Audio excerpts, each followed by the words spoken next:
Can I say, I feel like we would nail, we don't have SAT tests in Canada. I feel like we would nail an SAT test.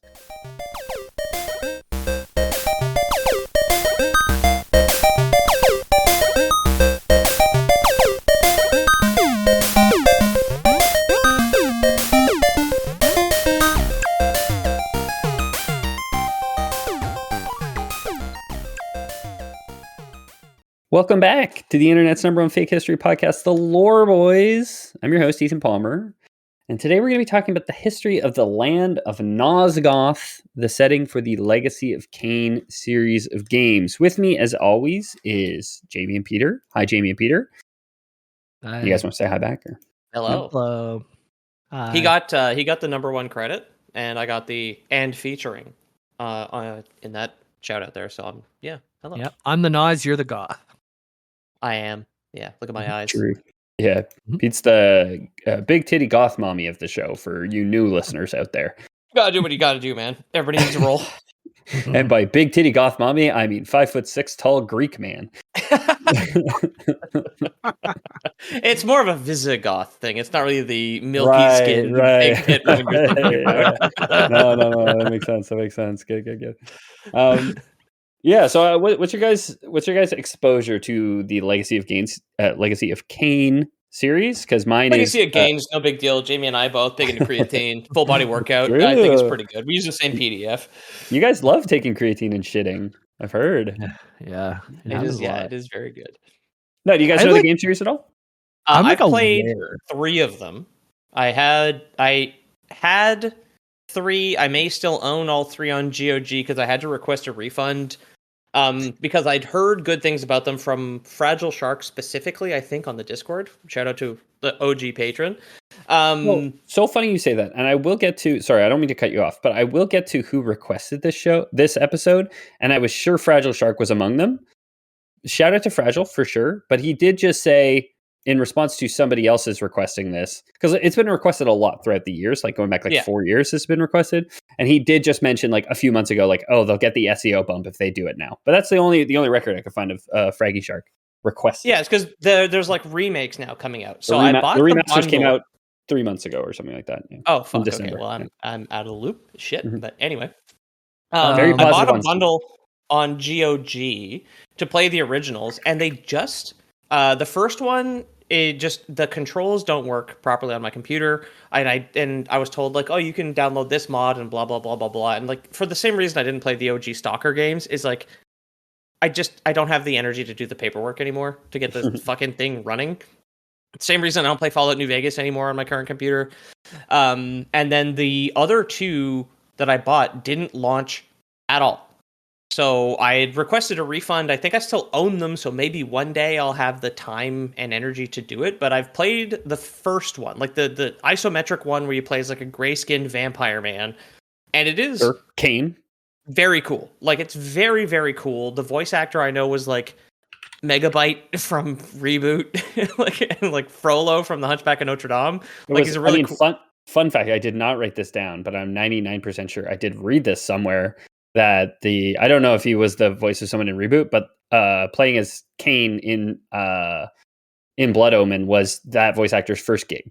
His first real gig was playing was this voice. Yeah, cool. And I don't know. I'm pulling that out of my I did all this research and I sorted through a bunch of stuff and I'm trying to remember it now. Sleep deprived and a little drunk, so take it for what it's worth, listeners. But yeah, I've played the first one. And then I think own at least 2 of them because I got the bundle. It was like 97 Canadian cents on GOG, and I don't know what I got back. But yeah, I've got some experience. Very cool looking, and I know Soul Reaver, you play as a different guy. Yes, and those are remade now, right? Like you play as a. Yeah, sorry, Soul Reaver 1 and 2 are the remasters, which came out in December. I don't know if Blood Omen is or was getting remastered, but I think Soul Reaver 1 and 2. So Soul Reaver, Legacy of Kain Soul Reaver was like the first sequel, and then they did a direct sequel to the sequel. I think like Legacy of Kain Soul Reaver was the first like really popular one, I guess. I think like Blood Omen was fairly popular, and then they really like struck pay dirt to some degree with Soul Reaver. So I think that's one that probably a lot of people know is probably Soul Reaver. I was racking my brain trying to remember where I knew Legacy of Kain from. and I used to be a subscriber to PlayStation Magazine on the PS1.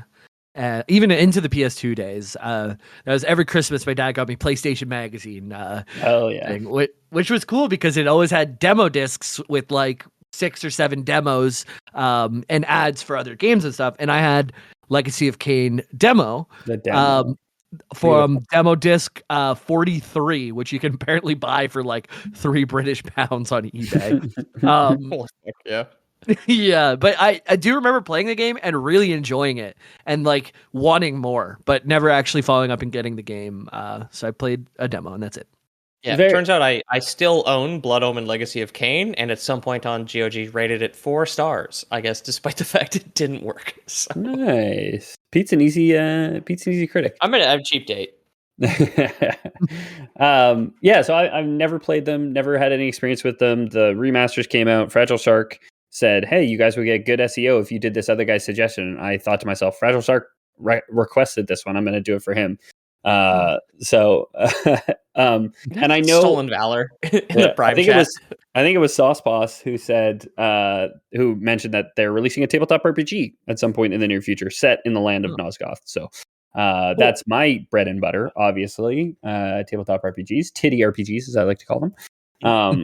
So I mean, very cool lore. I want to give a shout out to, this is something that we should do more often. Maybe give a shout out to just people who maintain wikis. God bless you. Cause, I'm a big fan of tracking down the source material. The Legacy of Kain wikis are fantastic. There are multiple timelines. So there are multiple canon timelines, and each of them works in canon because time travel is a big thing in the games. And we're not going to go through different timelines or anything like that on today's episode, or like the different loops that happened. But rather than doing like retcons, they have games like you just go to the past and you just change the future, essentially, right? Like that. Cool. That is how a lot of the games work. Time is like and time travel specifically is like a very big thing where you can change the future. Although destiny is also a very big thing, and it's like you are always destined or ordained to go to the past and change the future or something. We won't be getting too much into that. We won't be talking about like the plots of the games per se, but some pretty major revelations throughout the games will come up, but nothing like central to the plot, I don't think. So shout outs to the actual people who requested this. Shout out to Fragile Shark, but shout out to the actual people who requested this, being Moose, Heavy Metal Analyst, Chaz, Sauce Boss, Magnus, and LJ over on Discord. Cool. If you guys want to join the Discord, there's a link in the description, and you can request us do episodes there. No guarantee we'll read yours or prioritize it in any way, but it's great to have a backlog of stuff when we don't know what we want to talk about next. It's so very handy. Keep slamming them in there.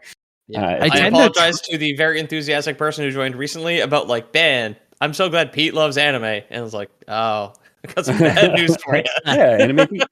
But yeah, personally, whenever I see someone who has a red name too, if they've like subscribed to us on Patreon, I do try and give that a little extra weight. So like, Lore Boys on Patreon. Oh yeah, you can put some mustard on it, dude. Yeah. That's Chaz, Saucebot, Magnus, and LJ from the list I just mentioned there. Way to go, guys. And the 100, I think every time someone's done $100 Patreon sub, we've just been like, yeah, okay, we have to do. You get one for sure. Yeah. Obviously. Honestly, Jodo, you could probably be requesting one a month on it. If you got Jodo, you're not very active in lore requests for the guy paying us so much goddamn money, but love you, I guess. You get that for free. Okay, so Legacy of Kain, for those who don't know, is a kind of sword and sorcery franchise. I didn't actually look up how many games there are in the franchise, but there's a lot. Originally published by Crystal Dynamics. I forget who the developer was. You'll have to forgive me. Does have the occasional like sci-fi or steampunky twist to it. So it's not made by Crystal Dynamics and then published by Eidos? Because I know. No. I'm going to say no, and I'm going to look it up for you. I think Square Enix was sitting on this IP for a long time, because one of my favorite reviewers on YouTube, SkillUp, is a diehard Legacy of Kain guy. And he's like, Eidos, what the fuck are you doing? Get me Soul Reaver. Yeah, basically. So the original developer was Silicon Knights, published by Crystal Dynamics. Then Crystal Dynamics took over development. So they might have developed... So they were the developers for quite a while. But it was originally this company, Silicon Knights, who knows what they did after this. I don't even remember they did this. Crystal Dynamics did Tom Brady, and I'm a big fan of the new ones. True. I hate that he cheated in the Super Bowl. Me too. So 1 and 2, like we said, were recently remastered. The tabletop RPG is coming out.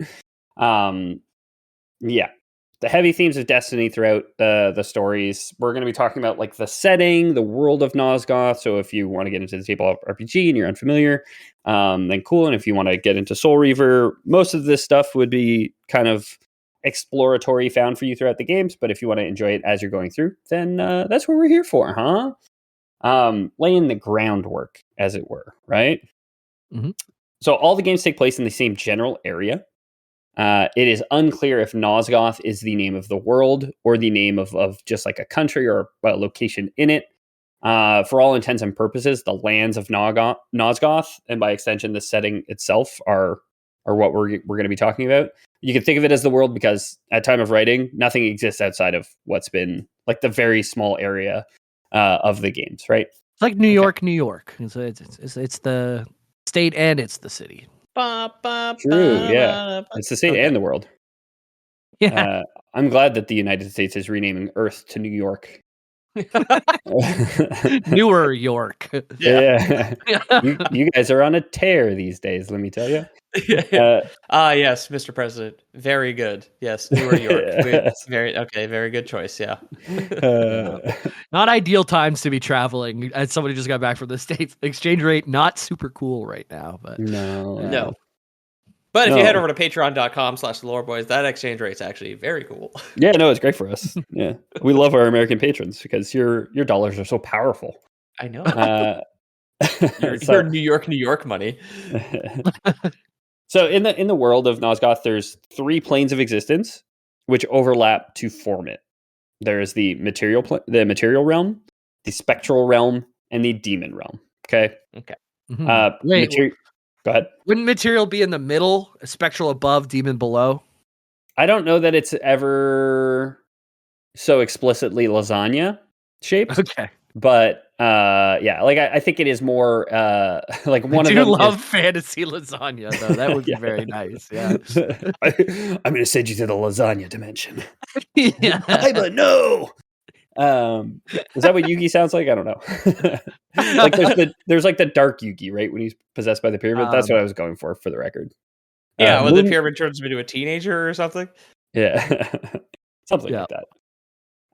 So the material realm is, as it sounds, something we've heard of before. It's the one what's got all the rocks and trees and Gothmami Peters in it.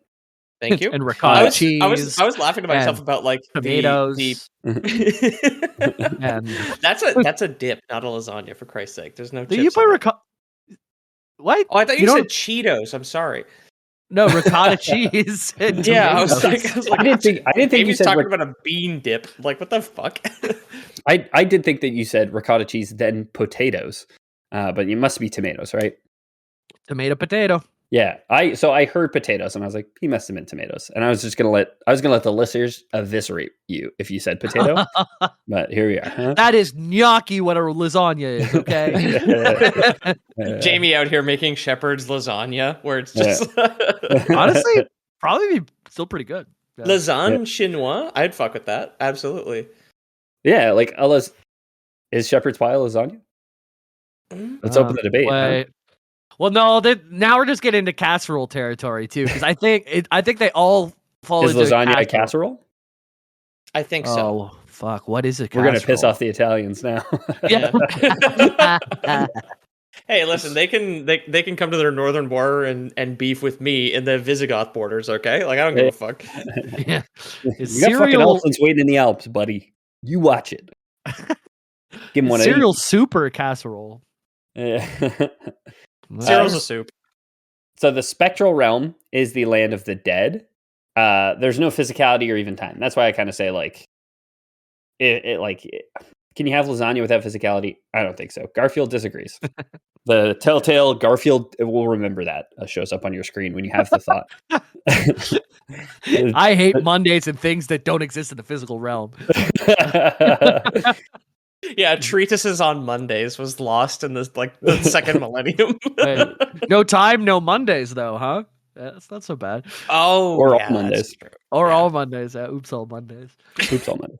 So the demonic realm is a shadowy realm of entropy, which is inhabited by, you guessed it, demons. I was gonna say on the lasagna point, just briefly here. I love that Ethan, when stumbling into a subject that none of us are familiar with, somehow you are still just like the three genders, basically the planes of existence. It's just the same fucking thing you always do. It's very. I mean, it's very. I got a brand. I don't know. I got a type, if you will, of lore that I like to do. Yeah. Blame Fragile Shark. Okay. What can I say? I will. Okay. So, usually the games center heavily around a theme of restoring Nosgoth to its former glory. And Nosgoth is usually referred to in game by its characters as a dying world. So usually it's like, hey, like all of the games kind of play on this theme of like, hey, the world is dying. We need to like restore it. We need to like reverse that entropy. Which again probably is where like all the time travel comes from, right? It's like we got to go back to fix it before this thing set it off. You can fix a dying world. All you got to do is like put a bunch of tariffs, sell a bunch of electric cars on your lawn, and you got to make it all better. You do it. Yeah. Rename the Gulf of Mexico, would you? Jesus, that'll fix things. Gulf of Nosgoth. It's just like, that's way better than healthcare. So within the world, there is an edifice of 9 pillars which reach toward the heavens, each representing one of the fundamental elements of the world. And this is what I mentioned to you guys before the show. There's 2 main things that this has a lot to do with Avowed. My last 2 episodes, there's pillars. And they're just like one of the most prominent, most important landmarks in this entire world are these pillars. And I was like, oh, they had those in Pillars of Eternity too. So the 9 elements are, do you guys want to guess? 9 elements? Oh, yeah. Fire. Earth, wind, and fire. No. Fuck. Salt. So we will talk about Earth, Wind, and Fire and the other one in a little bit. Those are the natural elements, which are made up of these base elements. Carbon. No. Is it like a humors thing? Yeah. Is it absolutely. Pus. No. So it's balance, conflict, death, dimension, energy, mind, nature, states, and time. I won't be quizzing you guys on that, so don't worry. Can you combine them? Like if you do like mind and dimension, you get dementia, or like. That's very good because you can, and I just said you could. Because balance stands at the middle of this spectrum of 8. So there's 8 pillars surrounding the one at balance, and the 8 other ones, each of the 2 will combine to form a natural element. So fire is made of conflict and nature, water is made from death and states, earth from energy and time, and it turns out air is mind and dimension. So all right. they're putting dimension in the air. Yeah, my grandma's got a case of the air brain. It's just chemtrails. It's just magic chemtrails. True. Yeah. Why is water death and? I didn't linger too long on why those things. I'll give you a reason. Tell me what they are. Death and states. States make sense because of like ice, steam, and liquid, right? Like because of the states of matter that water that we're all very familiar with the kettle. But water gives life, and you did name one water, but then you also named steam and ice, which are different. But those are states of matter. No, which is why those are different. Yeah, it's like when you have okay, let's say you have like metal, right? When you heat it up, what do you call it? Liquid metal. If ice was just frozen water, you would call it liquid ice. Fair enough. All right. You don't even think about these things before you say them. Yeah, it's unbelievable. Right. States like New York. This is Gulf of America level thinking right now. I didn't look. I thought about doing it, and then I was like, "That's a thing that I always do," which I'm not sure that people like. Crunch at me if you like it when I just deep dive into every single fucking of the 9 elements. You know what? Crunch at me, and I'll do it on not this week's bonus. I'll do it on next week's bonus. Okay. If you really want to know what all these are, and if you want to hear it, you can go to our Patreon, download all our bonus episodes, and then unsubscribe from our Patreon, or stay subscribed if you like them. I'm a firm believer as long as the most of us are having fun, then that's what makes a good episode. You know, that's what people like. So you do what you like, Ethan. I hope so. Whatever's fun for you, that's what we should do. No, yeah, sorry. When I say people don't like it, it's YouTube bozos don't like it and disengage. That's exactly what I meant. Is you got your eyes glazed over, and I just end up reading a list, and I'm like, okay, now let's move on to the next thing. So that's why. Okay. My colleagues here. You guys expect me? You guys want me to expect you to listen for 9 things in a row? Come on, get out of town. No shot. That's a good fight. Yeah, fair enough. I was still thinking about lasagna with potatoes in it. Yeah. Be so lumpy in the middle of your pasta, you know? Not if you mash them properly. Fuck. Oh, mash! I didn't even think of mashed potatoes. I was thinking of like boiled potatoes. So these forces, Scallop? these 9. Okay, Ooh. go on. Yeah. You scallop the potatoes, a little bit of milk. Wait, Then, is scalloped potatoes a lasagna?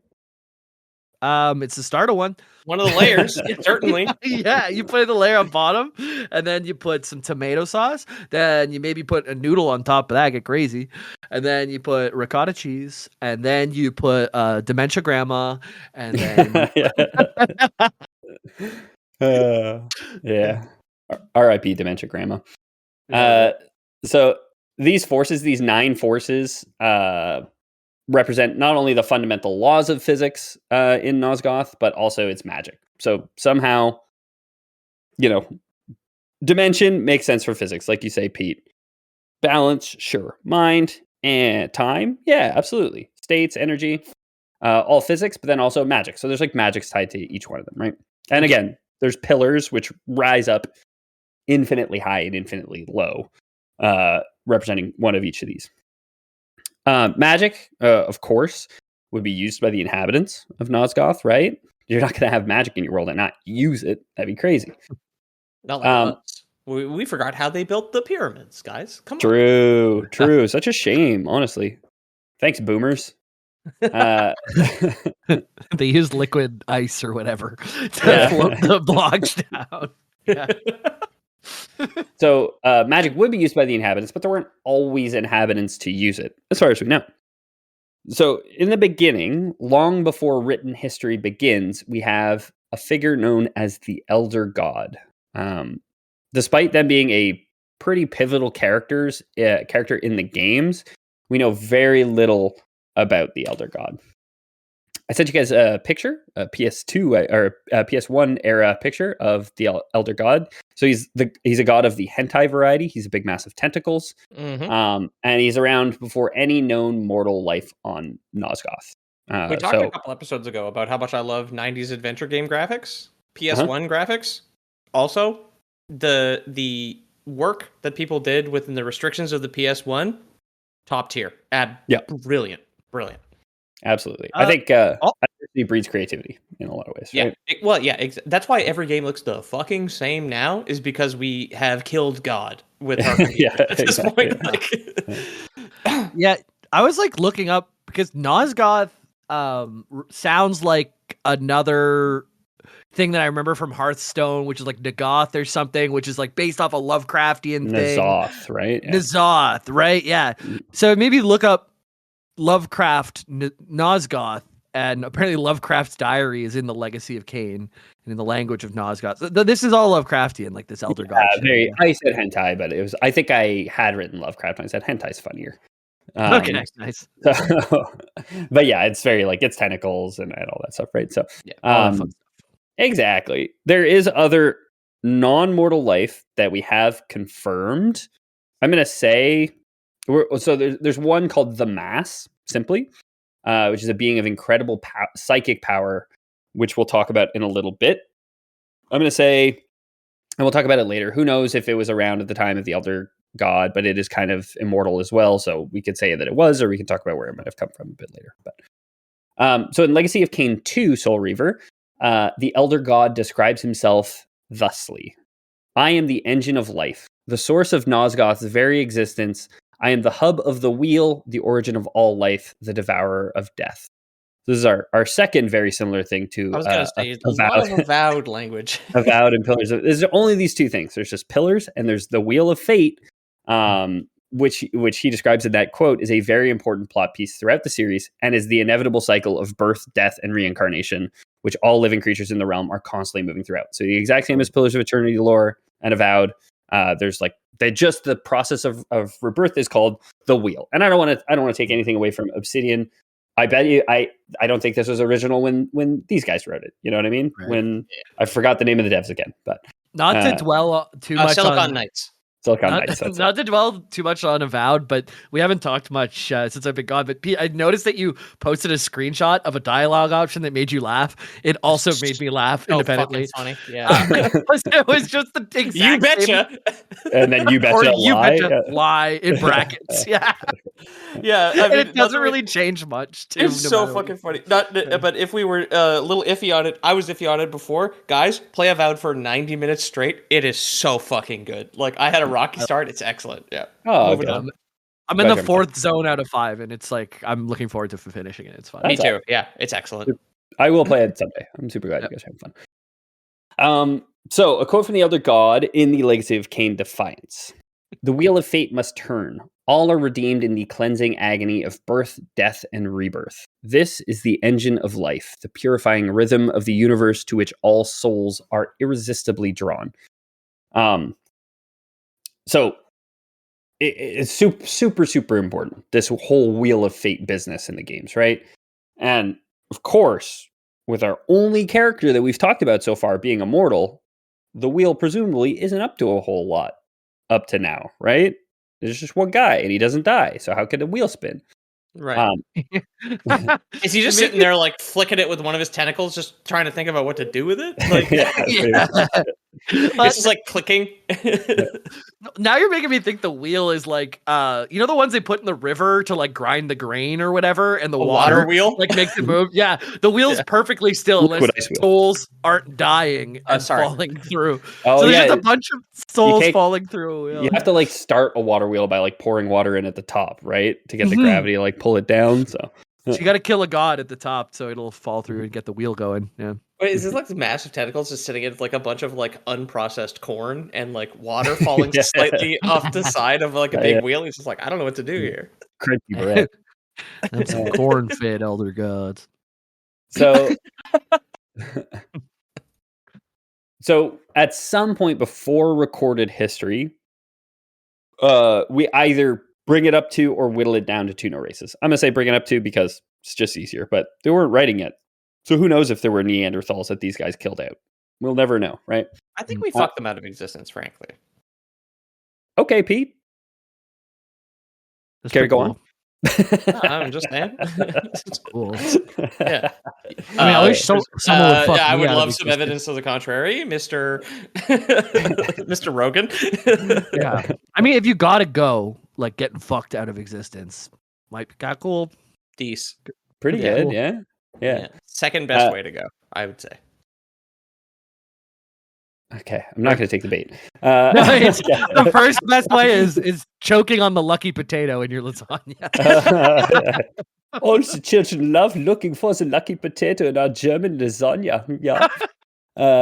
I don't know. German, like potatoes in a lasagna, just screams Germany to me. I don't know why. I thought Ireland, but okay. Oh, that's racist, Jamie. Come on. It is. Peter's right here. Come on. I cannot believe this. He didn't give you an Irish card. 3 weeks in the United States and you come back this way. I cannot believe that. No, we love our American listeners, and especially our American patrons, as mentioned earlier. Not the Irish ones, not me. I don't think we have any, so I think we're safe to say yes, we don't like those ones. Thank God. If you listen and you're from Ireland, crunch at us. So we have 2 known races in the ancient world: the Ancients, great name, and the Hyalden. Race. I don't know why they drew the short straw in the naming game, but yeah. So what would the they be Ancients, called otherwise? The modern? right? The contemporary.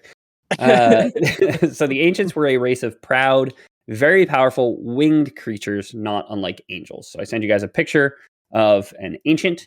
The ancients worshipped the elder god. By the time their civilization became enough of a thing that we have some kind of early history, we know that they were worshipping the elder god at the time and believed in his doctrine unquestioningly. Cool. Very Disney's Gargoyles, if you guys have ever seen that show. The gray skin and the 3 fingers. I have seen the Gargoyles. That was a cartoon that was on in Canada at least for a while. If they got 3 fingers, how many holes do you think their bowling balls have? 2, I guess, like just the top ones. I think still 3. I think you need 3 you need the stability of the tripod, you know? And why don't we have 5? That doesn't make any sense. No, because then you're adding too many like 3 is the bare minimum that you need. You know what I mean? No, you just need a thumb. You just need to be pinchy. You know what? I had whenever I went bowling the last time, I kind of got some thick thumbs on me, and sometimes this won't pick up on Discord, but whenever I let go of the ball, it goes. It didn't pick up, but it was like, no, it's still not. He's trying so hard. I'm trying to make a times like this. noise. I so wish we had video set up, and I'm sorry, dear listeners. We'll do it someday, but it's on our list of things to do. Friend of the show, David, will kick our ass someday and get it set up for us properly. But today's not that day. So now just me and Peter get to enjoy Jamie desperately trying to make this popping sound. The whole time they were talking, I did a good 15 and none of them worked. and I will say, I've known Jamie for a long time. He does a really good popping sound. Like I can hear it in my head because I've heard him do it many times. You just put your bottom lip over your top teeth and then suck in. And it makes a good pop. I mean, I know what Jamie's thumb sounds like when it's wet, so I don't even need to hear him over the mic. It's true. It's true. The same thing when I booty pop you. And what would that sound like, Jamie? Get into the secret base. He's trying. So the Hylden, on the other hand, were more rationalist, being a technologically adept society who rejected both the Elder God's doctrine and his Wheel of Fate. So they kind of said, like, hey, your teachings are bullshit. We think that we should overcome the Wheel of Fate. We should be immortal. We shouldn't have to die and be reborn and all these other things. We shouldn't have to feed into this system, right? The angelic nature and like kind of the stained glass style of the first picture is a pretty crazy contrast to like the stone, like Giger-esque stone carving of the scary other thing that you just posted here. Yeah, so I mean, we'll get into it. Hold on to that thought. I don't want to discuss it too much right now, but I'm happy to once we kind of know a bit more towards the end of this episode, talking about the differences in those two styles and the provenance of these two images, I guess. So while these two races are building cities and growing their civilizations, our old friends Homo sapien are showing up on Nosgoth, sloped brow and all, the leopard print togas and the big clubs, ooga booga, I'm glad that's consistent throughout the universes. So on and so forth. So a Hylden scientist in Blood Omen 2 has the quote that claims, "When humans were but hairless apes cowering in caves, we gave you all that you had."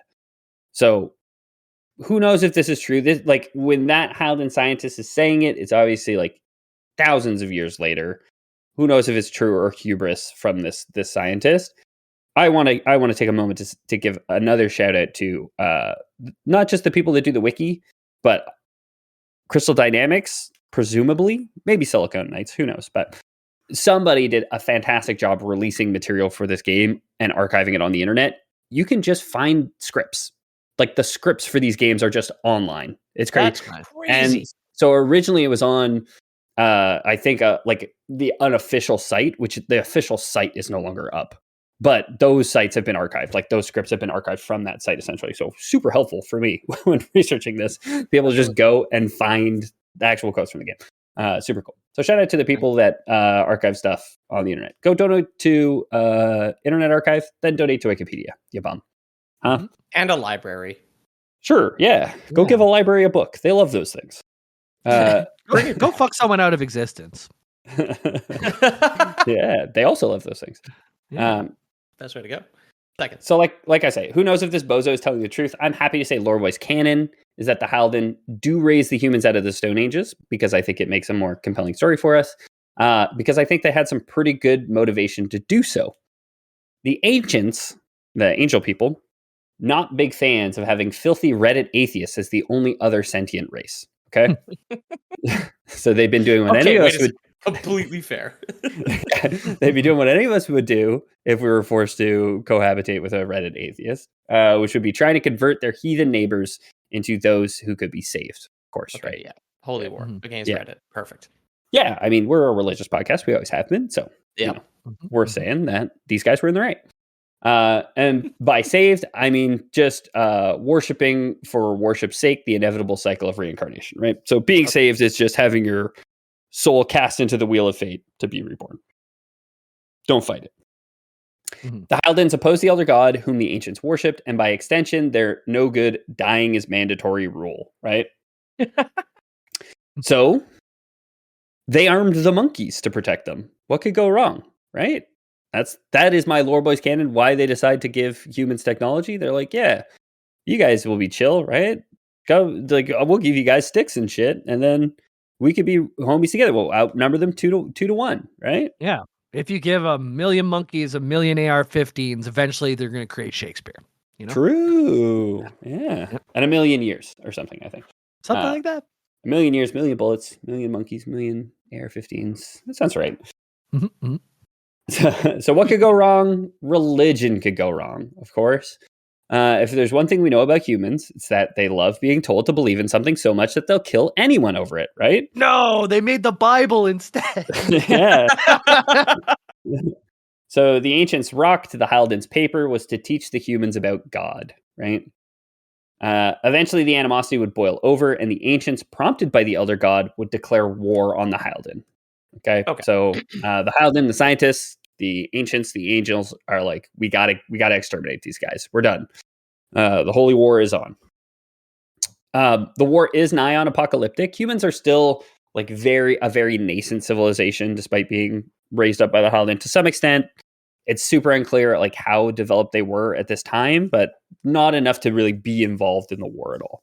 Okay. Yeah, I mean, like a solar flare or like an EMP bomb dropped by the ancients is going to knock out caveman stick technology, Yeah. right? Yeah, Like exactly. one solar flare and all the sticks go down. You're like, well, no, The Halden actually just gave them robot cows to domesticate. Just gave them a bunch of Tamagotchis that pour out milk. Ew, with an udder on it. Like, oh man, I could go for a Tamagotchi with a single udder on the bottom, you know? like just like a baby bottle nipple on it, right? Like, yeah, exactly.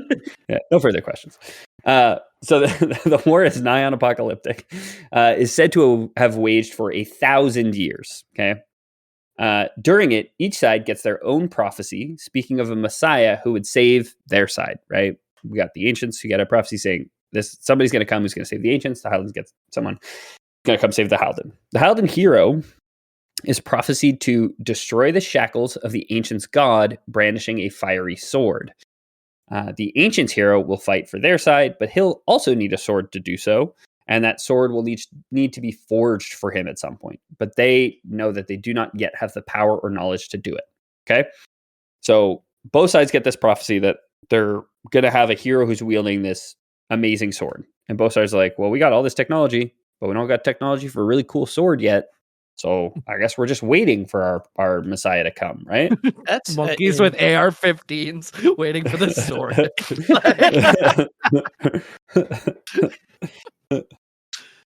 I do love the idea of like a monkey picking a bug out of another monkey's back with the barrel of a gun and like eating it off the tip, you know, like a bayonet to scratch their ass.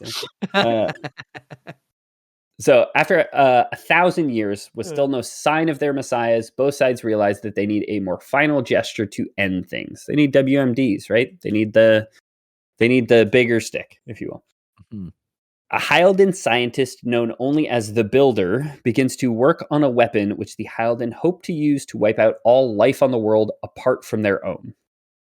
The Builder had a pretty big task. How do you make a weapon which can kill just everyone else and not you? While you're trying to get through One Piece, right? Takes up all your time. Well, the answer was not so far for him. There was already something in the world capable of that. The Builder just needed to harness it. Though little is known about the mass, one thing we do know is it was capable of killing with a thought. So that this is the other timeless or immortal creature that I mentioned earlier. The mass had incredible psychic powers and could kill something just by thinking about killing it, basically, right? So there's some uncertainty, like I said before, as to where the mass came from. I couldn't tell exactly if it was captured by the Haldens or created by the Builder and his crew in making what he's going to call the device. We'll go ahead and say Lore Boys canon, they found it. So they found this thing that existed in the world, and they said, we just need to figure out a way to harness it, right? Okay. In this holy war, they found their midnight mass, finally. Time to pop some monkeys, baby. Oh God, we miss you, Jamie. Very good. Yeah. Man, you go to the comedy store, you bring back this heat. It's unbelievable. One look at Did you Andrew get this from Santino's talk, and I was they just about to listen say to it. listen to the bonus if you want to hear about it. You got to subscribe to our Patreon if you want to know that story. So there's some uncertainty. I just read that. It takes some time to build a cage, right? But once it was done at the time relatively chill mass, despite the fact that it could kill things with a thought, it seems like it didn't do it very often. It was captured and placed within the device. Presumably, if you've been alive since the beginning of time, like you're probably a fairly chill wad of tentacles, right? Yeah, that's it. And you probably have a reputation, right? It's like, That's oh no, don't go try and capture the mass. It kills people with its thoughts. Yeah. And people are just like, okay, respect. And it's just like in a bathrobe with like 15 sleeves on it, just like, sup, dude? So they build a cage, presumably a giant cattle prod above it, right, from when they needed to do the thing.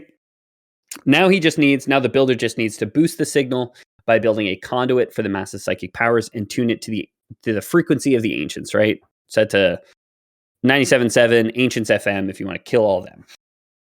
If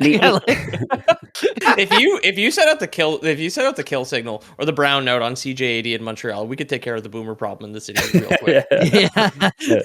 And Jamie after too much American fast food.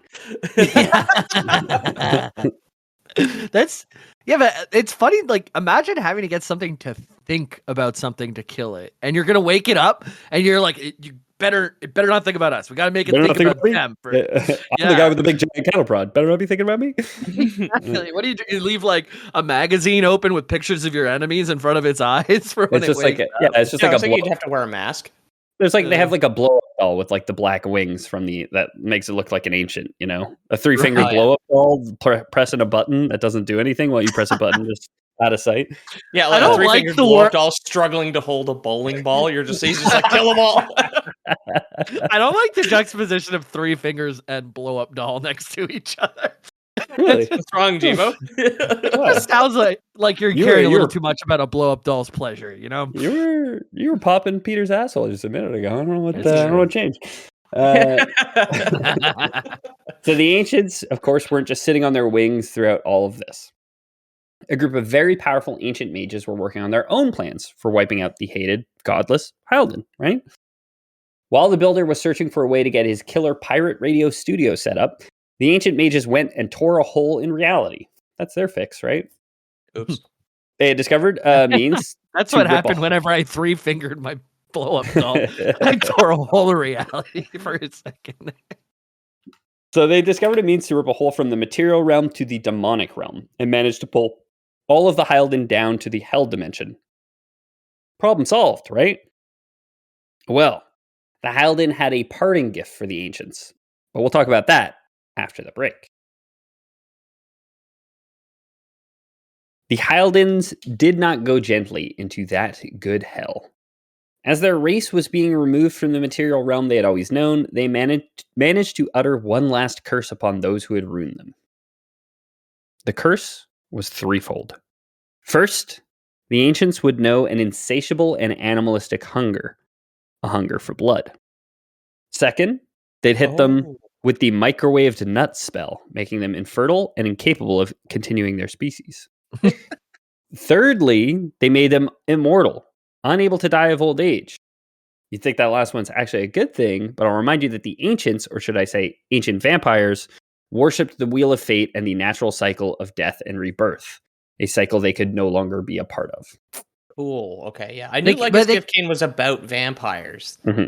That's interesting. Okay. I buried the lead. The ancients are often referred to as the ancient vampires. They weren't vampires before the end of this war, but you do meet some of them who are still around throughout the games and who are like survivors of this time, and they are all vampires now. The last guy you played as in Legacy of Kain, at least the one that I played, was a vampire. So Legacy of Kain, Blood Omen, you play as Kain, who was a nobleman turned vampire. I believe in Soul Reaver, and again, I haven't played the games. I believe in Soul Reaver, you play as Raziel, who is a wraith, who is similar but different. Okay. Undead, if you will. So he's also outside the wheel. But you do interact a lot with vampires, and we'll get to it at the end, but vampires and ancient vampires are also not the same thing. Because the ancient vampires, like, they'll, in theory, like, sure, they can never die of old age, but if they're ever killed, they're not making more of them because they got the microwave nut spell. Absolutely. And they're always hungry. So the ones that you meet are going to be from the old age. But I guess the new ones, maybe they won't have microwave nuts, and that's how you're able to have more and more vampires. But we'll get into how to make more. Yeah. Okay. So pretty much, and we'll get there, but they find a way to pass on the curse. But they're not the same. They're not as powerful as ancient vampires. Like, you can't pass it on fully. You can kind of create new ones, but they're like a lesser type of vampire, essentially. Okay. All right. Keep working the nuts. No, I'm going to give it to you. I'm going to. And it never quite works. So there is one thing that I forgot to mention when we were talking about the hoary old god whom the vampires and ancients worshipped. The Elder God not only is the heart of the Wheel of Fate, but based on some accounts, seems on some level to be powered by it. One precocious little protagonist by the name of Raziel, the wraith who we just mentioned from Soul Reaver, will even someday call him a parasite on the Wheel of Fate itself. Okay. So the Elder God, this parasite who's being powered by the Wheel of Fate, he needs the Wheel of Fate to turn to sustain him. Oh, he needs people to die, but if people can't die, then he's got to go on some kind of crusade, basically. He's not happy that his chosen people certainly weren't kicking up their fair share of taxes to feed the wealthy, right? Okay, yeah. Yeah. What is this, communism? Get out of here. So here's a quote which describes how he thinks of those who went to war for 1,000 years for him. The agony of birth and death and rebirth. This is the wheel of fate, the purifying cycle which sustains all life. Vampires are an abomination, a plague which leeches this land of its spiritual strength. They obstruct the flow of life and death. Their souls stagnate in their wretched corpses, but the wheel must turn. Death is inexorable and cannot be denied. This quote obviously comes much later. It's probably referring to, we'll call them modern vampires, contemporary vampires. But the point stands. He turns his back on the ancient vampires at the time. It says, like, you guys don't really do anything for me anymore. It's I don't want to play with you anymore. Toy Story, right? Yeah. Okay. The contemporary vampires who hide their bite marks on their neck with a scarf. Yeah. Scarves are so contemporary. That's true. I feel like they'd fancy, you know? I feel like a scarf in a place where you're not cold is like, that's just a statement. That's rich shit. Yeah. Being uncomfortable for fashion is rich shit. Yeah. I don't know. I'm I guess uncomfortable for lack of fashion. I got holes in my shirt. My sweater's full of holes. It's just the knit. Wearing it's like a tank top and a hand-me-down denim shirt. I was trying to think of what like vampire contraception would be, and would it be like a dental dam sort of thing? So you can't like bite, you can't like bite through the neck. Yeah. Mouth guard. Yeah. Just doesn't feel the same, baby. Yeah, like you have to do your prep before a date, where you have to like boil your mouth guard to like form fit to your date's neck. And like an older method is just like a rubber that you put over the whole head. You know? Oh, yeah, that's it's like a sheep organ you put over your whole head, like Spaceman. They discontinued it when so many humans were asphyxiating. So the ancient vampires had not only lost their humanity, but they had lost their god as well amidst all this Hyaldan curse. Those pesky Hyaldans. Many couldn't take it and committed suicide to attempt to rejoin their god.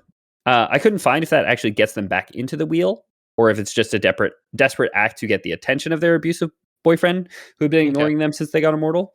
I'll say Lore Boys canon. No, they're just out. You know, they ain't got no souls no more.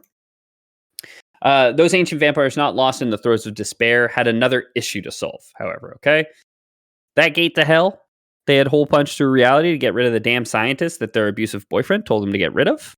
It's still there. It's still around. There's still a big hole to the hell dimension. That's not good, right? No, not ideal. The answer to their problem was build a lock to close it up, but it wasn't going to be an easy lock to make, right? To tear a hole in the fabric of reality, first they had to boil down what exactly reality is, right? It better not be liquid ice. I swear to God. Peter, I got bad news for you. It is Fuck. liquid ice. Yeah, so the ancients performed a ritual to raise the 9 pillars, the aforementioned 9 pillars. I sent you guys a couple more pictures. There's one that shows the on the left, the raising of the pillars, and on the right, it will show the selecting of the guardians, which we'll talk about in a little bit. And then you see kind of this group of guardians, each kind of assigned to their pillar, which we'll talk about, right? So these 9 pillars claw infinitely high and into the sky and down into the earth. There is no end to them, as far as you can tell, because they just hold all of existence together, right? The toothpicks that you put in the lasagna to keep the tinfoil from falling down onto your potatoes. Exactly. I hate a tinfoiled potato. That's not true. Baked potatoes are okay. They're great. So, barbecue.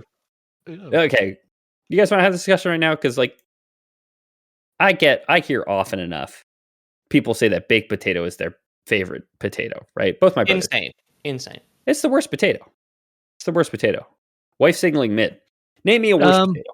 I don't know. I mean, okay, so if you are not allowed bad potato, so mid would be the lowest tier. It's a very good tuber.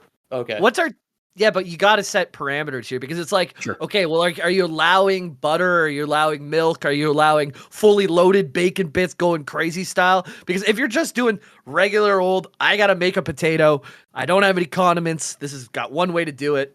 Baked, pretty friggin' primo. It is fine. It's good. I would always do roasted or just even fried in a pot, like home fries, before I like over a baked potato. I think roasted potatoes are fantastic. I think. I think I'd allow you a little bit of oil to put in the bottom of a pan. I think that's fair. Yeah. My wife is like trying to do dry. My wife is hearing half this conversation. She's trying to do like hand signs to me right now. She says boiled potato lowest for sure. That's a fair point. That's a fair point. No, it's quicker, and I find it's like a little bit more flexible in that case. More water content. Because a baked potato sometimes can turn out kind of dry, and it's like that's kind of the worst part. A boiled potato you can't really fuck up. That's true. Okay, that's also true. All right, now let's go no limits potato talk. All right, now so like a really good mash, like with mash is always going to be my number one, no matter what. Which I think is a relatively simple potato as well. Like that is just you can do it with just butter. Cream cheese is a really nice thing to add to mashed potatoes. I love milk and butter is very good. Yeah. I learned this from your roommate Danny, actually, and this is a great way to do it. Sour cream, chives really finely chopped, skin on potatoes, just mash it all together. Even if you want a little bit of red onion in there, and you just come out, and that's a beautiful potato. I'm skin on, garlic, no matter what the potato. Personally, I love it. I love skin. Yeah, I keep the skin on. But you know what? I still hate Irish people. Fuck, damn it. You can take Jamie out of the U.S. You can't take the U.S. out of Jamie. And I will say Irish people, Jamie's pretty Scottish. So, there's that layer to this as well. So what the fuck were we talking about? Pillars. Jesus. So potatoes. The pillars loom all over Nosgoth, one for each of the fundamental essences of the world, and each would have an appointed representative to steward them. This circle of guardians were special. They were chosen by the pillars at birth when a guardian died and served for a magically extended life. This is one of those areas where the timelines didn't always line up, okay? Okay. So the best way I could rationalize all this time travel business in my head was the blood curse that the Hyaldins issued took a while to take effect or be noticed or something. So they raise the pillars to imprison the Hyaldins. They get cursed, and then they still have this cycle of like living and dying for a while. Maybe the Hyaldins cursed them from the Hell Dimension. I don't know, but basically, like they were living and dying for a while. And anytime a new ancient vampire was born, that one could be selected to be the steward of one of the 9 pillars. Okay, got it. So there's 9 pillars. In the first iteration of the circle, only as far as I could find, a 10th was chosen to join them. Someone named Janos Odrin. Janos Odrin is a very important figure in the game. If you play the games, you probably know him. Janos is said to be one of the greatest ancient vampires to have ever lived, and realized that the pillars themselves wouldn't be enough. We also know that he is likely one of the more educated ancients to have survived the end of the war. So he was born at some point during the war when they raised these pillars to presumably punch the hole to et cetera, et cetera. His exact involvement in the creation of the pillars is unknown, but it's very likely that he had a hand in their genesis, so that he was probably helping them to create the pillars. Now, our boy Janus was clearly not the most devout of the Elder Gods worshippers, as he took the blood curse relatively well, if you ask me. He is quoted as saying that the curse was simply the price we pay to keep the Hyalden banished. So he's kind of like, hey, we're all cursed. Like, people are, committing suicide in droves, and everyone's saying like we've lost our god and everything. He's like, you know what? It's worth it to keep the Hyalden locked away in their dimension, right? Okay. Yeah, we're a little hungry forever. You got to bite a person now and then. Yeah, they put my nuts in a microwave. Put my nuts in a microwave, but hey, I'm willing. Yeah, me as an ancient educated man, I'm willing to pay that price. You middle class to lower class other vampires, don't worry about it. It's the price we pay. I like the weapon of mass destruction. Instead of two people like turning a key to drop the news, it's just like a guy sticking both his balls in the microwave. One ball each. Yeah. You got to be serious about doing it. The most decorated general with the saggiest balls has to do that. Like, is that why everybody in like Congress is a vampire? Is guaranteed they have the saggiest balls? Yeah, I mean, that's actually the reason why the United States keeps electing people who are fucking 87 because their balls are saggy enough to launch the nukes if they need to. Balls. So Janos knew that keeping the Hyalden banished was not only necessary, but that it was going to be ongoing work, right? Just making the punch in the hole and closing the hole was not enough. The pillars were used to shut the gate to the demonic realm. Presumably, it could be reopened, that hole, right? If they don't find some way to lock it. That lock we were talking about before, right? Yeah. So he needs to turn the pillars into a lock, into a proper lock, right? Step one to making a lock in Janos' mind, of course, make it a key. It's easier to do it that way. You work backwards. Make the key first, then make the lock around the key, right? Do you think locksmiths work backwards from a key? I have no idea. What an interesting question. But I mean, a haberdasher works backwards from your head, and a cobbler works backwards from your foot. So it's true. The head is the key, and the hat is the lock. Precisely. I feel like we would, guys. Can I say? I feel like we would nail. We don't have SAT tests in Canada. I feel like we would nail an SAT test. Yeah, exactly. I don't feel like making the key to the lock as head is the haberdasher to the hat. 1,000 on the SAT, Mr. Palmer. Is 1,000 good? It doesn't fucking know. It doesn't end at 1,000. I know that. That's not very good. I think like 1,800 is very good. I think like 1,000 and what's a? I'd probably get 1,800. Honestly, if I think about it. Like, okay, yeah. Hey Siri, what's a good SAT score? We can't hear what she's saying. Oh, she says at least 1,200. So fuck. Well, at least okay. The range is from 400 to 1,600. So 1,800 would be really good. Yeah, I got an 1,800. Better. Okay, yeah. It's like the Kobayashi Maru, right? They all said Captain Kirk couldn't get an 1,800 on the SATs, but he did it. But he cheated, which is the way to do every test. So Hyalden. Janos. Trying to banish the Hyalden, keep them banished, needs to build a lock, right? Needs to put a hat on a head. Or build a head for a hat. I can't remember which. A key, of course, is not the only thing the ancient vampires needed to make, though, right? This is a man of industry. He is 2 birds, 1 stone minded. Okay? Right. Janos Odrin was a student of history. What else do the vampires need to build? A lock. They need to build a lock. Oh, but they a door to put else. a lock on to use a No, key. they have the door. No, the door is the pillar. A god. So, not a god. You guys see, you guys don't even listen. You guys expect me to list 9 elements? You don't even remember this one prophecy. Pillar. The ancients will have a Messiah who will wield a sword that they did not know how to make. Of course, yes. Right? Yeah. They didn't need their Messiah to originally banish the Hyaldens, but who's to say the conflict is over? Who's to say that this has been the conflict that the prophecy spoke of and not some future conflict where the Hyaldens are going to try and burst out, right? He sees that as it's obvious. The sword needs to be the key. So he commissions the creation of the finest weapon ever made. And damn, we're doing Kingdom Hearts now. This is the Council of 13, baby. We're doing Keyblades. Suddenly. This is yeah. I don't know, you lost me. Okay, never mind. He turns his nose up at anime, but he's going to start quoting Kingdom Hearts lore at me. The 3 things I know about Kingdom Hearts other than Mickey Mouse, I think, is death. So he commissions the creation of the finest weapon ever made, oversees personally the enchantments which are laid on it. The thinking man that he was, right? He figures the reason the Sword of Prophecy was only being made now must be because they were missing something before now, right? One major thing that they were missing before now is blood magic. Yeah, of course. Okay. So this is, not to harken back to something we talked about more recently, this is working backwards from the presupposition that Atlantis is real, basically. Exactly. He's this right though, right? So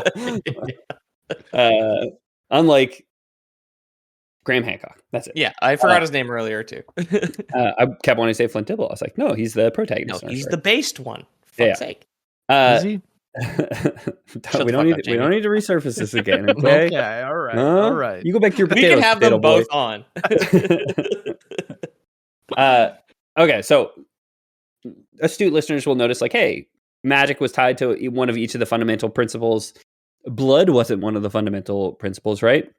Oh, but could that be like a combination of state and death or something like that? Is that like kind of tied into water? It's they're not tied as far as I could find. I just like to think that the Hyaldins, who refuted the ancients' magic so much, did kind of like, we kind of say that those are the 9 principles of magic because we have 9 pillars which were created by these ancients, right? I like to think of this as proof that, oh no, the Hyaldins were actually onto some shit with your god is wrong, you don't know everything. Okay. We're able to create our own branch of magic and curse you with it, like curse your bloodlines with it, right? Mm. So, which actually, thinking about it now, and this, I might be having a lot of revelations live on air that people who play the games are like, yeah, this is very explicit in the games. I'm sorry, I didn't read that much, okay? But we didn't play these games 30 years ago either. Yeah. So talking about how, like, oh, I wasn't sure how the timeline worked, but I guess like a blood curse would make sense that like it took generations for it to like, again, to talk about something we talked about recently, Peter, Habsburg effect, you know? Like it's just all of a sudden everyone is related to everyone is the curse that they laid on them. Or something like that. Yeah, it's kind of a cool magic system too. That it's pretty simple, as in there's only like 9 things that you can tie together. It brings me to mind, like, I don't know if you remember that game that was like popular on Twitch like a few years ago, where you would grab like water and fire and it would make steam, and now you have steam and you can get steam and rock and you make tea or something or whatever, right? Mm-hmm. Yeah. So this magic system of like, what if the Hylians or whoever they were like took water and combined it now with mind or something, right? And created something completely new, like vampire curse. And it's like just having one more pillar in the mix, they could have their whole absolutely whole own factor of magic. Yeah. I do also, and I'm revelation after revelation live on air for you fine folks. Okay. I also just had the revelation, like, there's 9 pillars. It's the circle of 9 who steward them, who guardian them. And then there is this extra Janos he's really stewarding the pillar of blood, which doesn't exist, but he is like the blood magic guy. Okay, right. Yeah. So yeah, right. It all comes together. I'm sure this is, if not explicit in the games, I'm sure it's pretty heavily implied, but I'm coming to my own revelation about it. Just looking at the remaster and with the spring sale, it's 25% off. I'm kind of thinking about yoinking it. 30 Canadian dollars. 30 Canadians, yeah. For 1 and 2. So this is Soul Reaver 1 and 2. This is not Legacy of Kain 1 Blood Omen. That's Soul Reaver 1 and 2, which is 2 and 3 in the series. There's 3 Legacy of Kain games because I got a refund off 2 and still own 1. So I think there's 5 is my best guess. Like I say, I don't know how many there are total. I know the first one is Blood Omen, and then it goes Soul Reaver 1, and I believe Soul Reaver 2 right after that. But so they were missing blood magic, right? He wants to enchant the sword, and part of being afflicted with the blood curse at the hands of the Hyaldins was the ability to tap into that curse to harness the blood curse, right? This was likely an unforeseen side effect because I don't see why they would have just gifted them this. But so the sword was infused with this particular flavor of magic and was given the name of Reaver. This is a sword. This is a sword that will put swords, nuts in a microwave. Just a sword with on the hilt, just two big old hangers. Oh, wait a second. No, it's all coming together in my head now for what I want to draw. Is like it's the Wheel of Fortune, obviously, and Bob Barker is having you like spay and neuter your swords at the end of the episode when you're at home sick from being banished to the Shadow Realm or the Demon Realm. When you hold it, the hilt of the balls are just on either side of your head. Yeah. I do love the image of like they're on the cross guard and not on the bottom. Yeah. Well, yeah, they're on the top. They're the sword. The blade is replaced by nuts. Oh, I thought it was the cross guard. Yeah, we all took a different nut spin. Yeah, that's beautiful. Okay, yeah, wow. Cool. I'm glad that we have diversity of thought on this episode. This is we're three white guys doing a podcast. This is. Yeah, no, I was picturing like someone going like, "How about you?" and then like a floppy dick and balls like on a hilt, basically. Oh, that's great. I like Pete's vision because if it's on the bottom, you're just holding scrote, and then there's two balls on the bottom. Yeah, I was thinking scrote grip personally.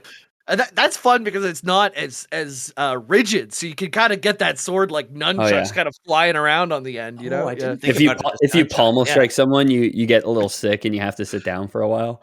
What it's like you feel what your sword feels? Yeah, just the nuts.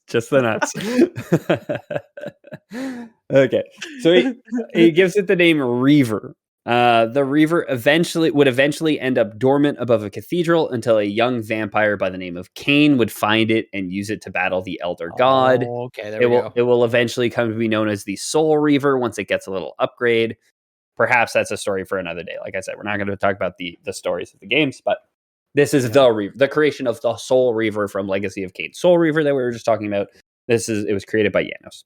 Honestly, I think we need to spend more time. If a sword had nuts, where would the nuts be? if a sword wore pants. Yeah, if a sword with nuts wore pants, where would it wear? How would it wear? I'm just joking. We can move on. No, go ahead. I want to give you guys space. I know okay. I bulldoze you guys sometimes. I really talk over you. I want to really give you an opportunity to air this out, dimension this out. All right. Okay. Well, we all know what a mace is, and we know what a morning star is, and we know what my sister always texts me about how we don't know these things.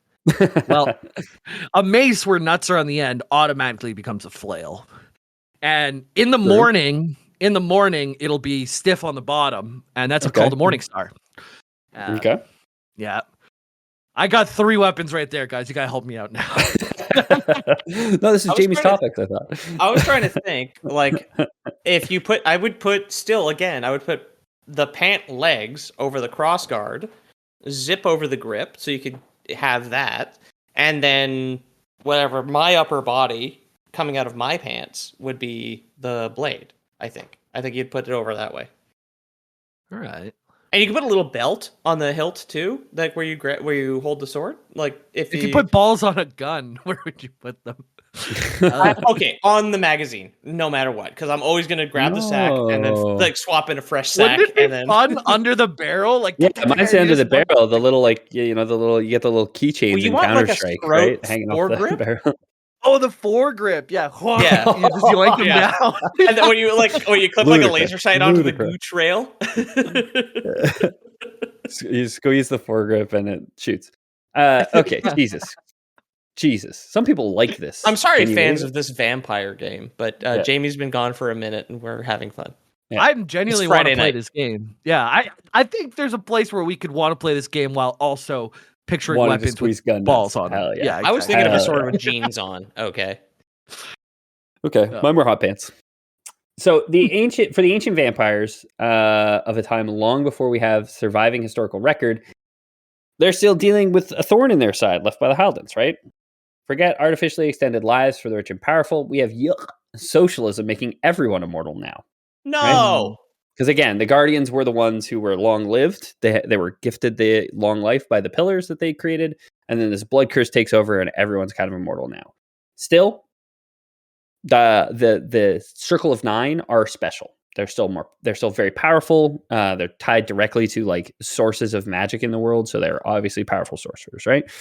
But they're essentially an oligarchy, right? Like they essentially did rule over as like this council of non-elected representatives who ruled the ancient vampire civilization at the time. Slowly, with their god having abandoned them, more and more ancient vampires were taken by despair. Some simply went mad with bloodlust and lost themselves. The ancient guardians had to sit and oversee the decline of their empire. They had won their endless war, but at the cost of everything. They continued to govern while the ancient population dwindled, attrition picking off their numbers and never being replaced. This is exactly what you were saying earlier, Jamie. Like a vampire lord contemplating suicide over expensive eggs, just like, oh, I can't go on. His egg carton's got a nutsack attached to it because apparently everything in the ancient vampire. You open it, it's 6 rows of all double yokers. It's just like limply over the side of the pan. You can't crack it properly. I don't know if you guys have ever seen this, but Costco for a while had a brand of eggs that was like guaranteed 50% double yolkers, but they were usually every single egg was a double yoker. Really? I'm trying to, it had a little elephant on the pack. It was a styrofoam pack of eggs and it had a little elephant on it. Don't remember what it was called, but they guaranteed like double yolkers. My mom used to get them. Keep talking about this vampire game. I'll pull up the egg clip. I gotta find the double yoker eggs. Whoa. So they continue to govern while the ancient population dwindles. Eventually, even the ancient guardians would succumb, though the precise manners of their deaths is lost. So it's unknown if they had a suicide pact or if they were just like kind of entombed somewhere by some other enemy. They're not the last of the ancient vampires. Certainly, their demise marked the end of the empire. The Pillars, again, who had chosen the Guardians at birth for a long time before the Guardians became immortal, would choose 9 humans to replace the old guard. So 9 humans are chosen as the stewards of the Pillars all of a sudden, right? I had forgotten that we were scurrying around like in the shadows here the whole time. 9 humans, 3 elves, 4 dwarves. How many are those rings are there again? I think it's 5 dwarves. It's 9, 7, and 3. And then one other one is, I think it's 20 total. Yeah. Nice. 9, 7, and 3 is not. Oh, I guess you get the one for Sauron, right? So this is a hard pill to swallow. I said 1. This is a hard pill to swallow for the. I agreed with you. The humans being chosen by the Pillars is a hard pill to swallow for the surviving ancient vampires, right? Not only did because pills in that universe are a sack. It's just that's it. You gotta swallow them. Yeah, every pill has a scrotum attached to it. Their teeth are always getting in the way. They're like you get the scrotum stuck on your vampire teeth. I'll stop interrupting you with nuts. But the idea of interrupting you just to say another nut thing was funnier than the joke itself to me. That's good. No, it's good. It's good. Okay. Go off, King. So not only did their god abandon them, who had nuts, he was a man, but their own creation of the Pillars was now leaving them behind, right? So like their god had abandoned them when they got the blood curse. People can die, so the wheel needs to turn, right? Yeah. Well, so this is one of the weird things. I don't know what influence the Elder God has over the Pillars, because the vampires did explicitly create the Pillars. They did worship the Elder God at the time, so presumably he had some say in how they were created. But the fact that the Pillars are now saying like the Pillars seem to also be powered by either powered by the wheel or influenced by the Elder God, right? Is my takeaway from this. I mean, spoilies in one of the games. I do think there is a timeline where the Pillars get destroyed, but it's not in every timeline. Like at some point in the future, essentially. So like I don't know at whose behest that happens or anything like that, right? But. So some of the more prolific movers and shakers of the ancient vampires weren't really down with a peaceful transition of power and come up with a plan. If they can't make more vampires, just make more vampires, right? So this is what we were talking about before. They find a way to pass on the blood curse, right? The greater They've been biting every part of the body except the neck up until this point. Yeah, exactly. Well, no, they've been biting just the scrotum. They're like, I don't know, it's on everything. It should work. Oh man! Everything else in existence except for humans has their amygdala is in the scrotum. And then humans have it in the neck. Yeah. All right, stop trying. I'm looking like a strainer down there. Ew. So they had the greater understanding, or the greater understanding that they had of blood magic that they now had access to. The ancient vampires realized that they could pass the blood curse on to create not ancient vampires, right? They would wait for the pillars to select humans, then descend upon them and do their vampire thing and turn those humans who had been selected into new vampires, right? I don't actually know if the vampires in Nosgoth are like true, like contemporary vampires are immortal, like the ancient vampires are, or if they do age and things like that. But these contemporary vampires are definitely distinct from ancient vampires, right? They're definitely different in many ways, and ancient vampires are generally considered very powerful, right? They're sort of race unto themselves rather than just being a direct continuation of the ancient vampires. And that's why the ancient vampires have to rely on like collusion and getting them on board and turning them into more powerful than humans, probably, right? Yeah. Still, their newfound gifts and powers are welcome to some. At least some of those already turned. They're like, yeah, I'll be. You made me super strong and maybe immortal.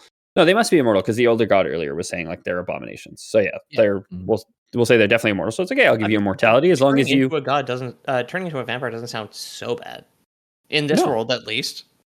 No, I think the eternal animalistic hunger for blood sounds like the worst part.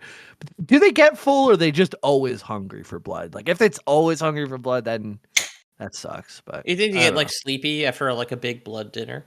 At least there's like you can relax then. But I don't know. Yeah. Do you think they go into like a food coma after feasting on a particularly like a portly man, like a heavy meal from a fat guy? You need something with like high. You need someone with high cholesterol, right? Like that must be like like a nice marbled Kobe cholesterol. Kobe cholesterol. I don't know how to spell that, but I'm writing it down. So, some humans are like fine with it. Eventually, though, more humans do learn of the corruption and will plan their rebellion. Again, you'll have to wait for another Lore Boys episode or play the games because that's kind of the plot of at least one of the games is rebelling against the ancient vampires who are corrupting the oligarchy which rules humans, right? That's all the time we have for today. Thanks so much for listening. I've been your host, Ethan Palmer. You can, if you see me out in the wild, you can notice me by the guy with a scrotum stapled to his forehead after this episode. We're going to do it. Okay. So if you like the show and you want to support us, consider reaching out to us on Discord or checking out our Patreon, both linked in the description. Jimbo, when's your stream coming back online, man? Yeah, it's back. You missed the first one if you're only hearing about it now, but I'm back as of, what are we saying? March 18th. 18th.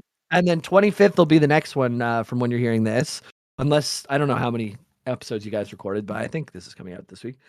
Yeah, I'll play some games. Maybe I'll play Legacy of Kain. Who the fuck knows? I just bought it because it's 25% off. So come to Lore Boy James on twitch.tv. Peter. At Lore Boys Podcast on Instagram. Please fill out the survey linked below. And then on Patreon for everybody, there's a preview of my comic available for every level of patron. Worth saying we need exactly one more person to fill out the survey to have made it all worth it. Up until now, it hasn't been worth it until one more of you goes and fills out. I'm not going to plug it survey. again, but I am going to tell my dad to do it on Sundays. But if you want to get us to 101, feel free. Yeah, there's a link in the description. Check it out. It helps us out. It's a free way if you want to help the show. And you don't have the cash for a Patreon, even though we offer prices as low as $3 a month. If that's still too rich for our dumb asses, I don't blame you. And we have a survey that you can help out with, or you can leave a review on your podcast app of choice. Really helps. I'm going to make sure I'll make sure Pete's dad doesn't do it, so all of you can race to be the final one. And it could be you. Everyone, go right now. Go do it fast, because it could be you. Do it fast. It's 100. It might be too late. Who knows? Yeah. Maybe somebody who hasn't been humming and hawing this whole time has already got it done. Huh, Buster? Yep. Mm-hmm. Fair enough. Well, things to think about. Thanks so much for listening. If you guys want to support the show, like I said before, we do have a Patreon, patreon.com/LoreBoys. Also linked in the description where you can check it out. We do lots of bonus content, so you can hear a couple of Jamie's stories from Las Vegas. Some fun stuff. I pooped myself on the beach. I met 3 comedians. I Yeah, there's a lot of good stuff that Pooped happened. himself inside Andrew Santino's cock. If you want to hear about it, Met let 3 us know. comedians is a Patreon. stretch. Pooped himself on the beach, definitely true. And if you don't trust Patreon, of course, we do have Lore Wish Prime service which we've always offered, where instead, if you want to be recognized by us, just staple your scrotum to your own forehead and take a picture and send it to us, and we'll be happy to give you a shout out. You can send it to us at Lore Boys Podcast on Instagram. That's Pete will get it and filter through them. So go ahead and send that his way. If you don't have a scrotum, borrow one. I'm sure you know somebody with a scrotum. Yeah, it could be anyone's scrotum, we should say. Yeah. Go ahead and throw it in a microwave. Put that on baked potato and set that for 3 minutes. Wrap your scrotum in aluminum foil, throw it in the microwave, and bake it and microwave it for an hour and a half. We'll be good. And then send it to a local person. Swept the Midwestern U.S. And that would constitute Lore Boys. Lore Boys.